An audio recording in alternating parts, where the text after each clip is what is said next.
Hi, welcome to Shivangi diaries. అల్లం పచ్చడి చేశానండి. చాలా టేస్టీగా కారం కారంగా సూపర్ ఉంటుంది. దీన్ని 2 విధాలుగా కూడా ఉపయోగించుకోవచ్చండి. నేను ఎలా చేశానో చూపిస్తారండి. స్టవ్ ఆన్ చేసుకుని బాండీ పెట్టుకుని తగినంత ఆయిల్ పోసుకోవాలి. శనగపప్పు, మినపప్పు, ఆవాలు, జీలకర్ర, ధనియాలు, మెంతులు ఇవన్నీ కూడా వేసుకొని బాగా వేగనివ్వాలి. వేగిన తర్వాత అందులోనే అల్లం ముక్కలు కూడా వేసేసుకోవాలి. ఇప్పుడు ఎండుమిర్చి వేసుకుందామండి. ఎండుమిర్చి మీ కారానికి తగ్గట్టు వేసుకోండి. ఇప్పుడు కొంచెం కరివేపాకు, చింతపండు, తర్వాత వచ్చేసి బెల్లం కూడా వేసుకోవాలండి. బెల్లం వేసుకుంటేనే టేస్ట్ బాగుంటుంది. చల్లారిన తర్వాత తగినంత ఉప్పు వేసుకొని మిక్సీలో వేసుకుందాం.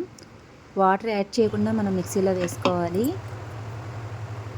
చాలా టేస్టీగా ఉంటుందండి వేడి వేడి అన్నంలో ఈ అల్లం పచ్చడి వేసుకొని తింటే.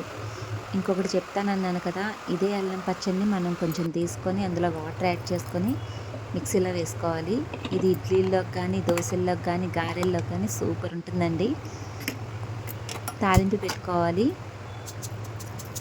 కొంచెం ఆవాలు, జీలకర్ర, కరివేపాకు, ఎండుమిర్చి వేసుకుంటే సరిపోతుంది. ఇదేనండి రెడీ అయిపోయింది అల్లం చట్నీ. సూపర్ ఉంటుంది. ఈ వీడియో కనుక నచ్చినట్లయితే లైక్, షేర్, కామెంట్, సబ్స్క్రైబ్ చేసుకోవడం మర్చిపోకండి. Thank you for watching.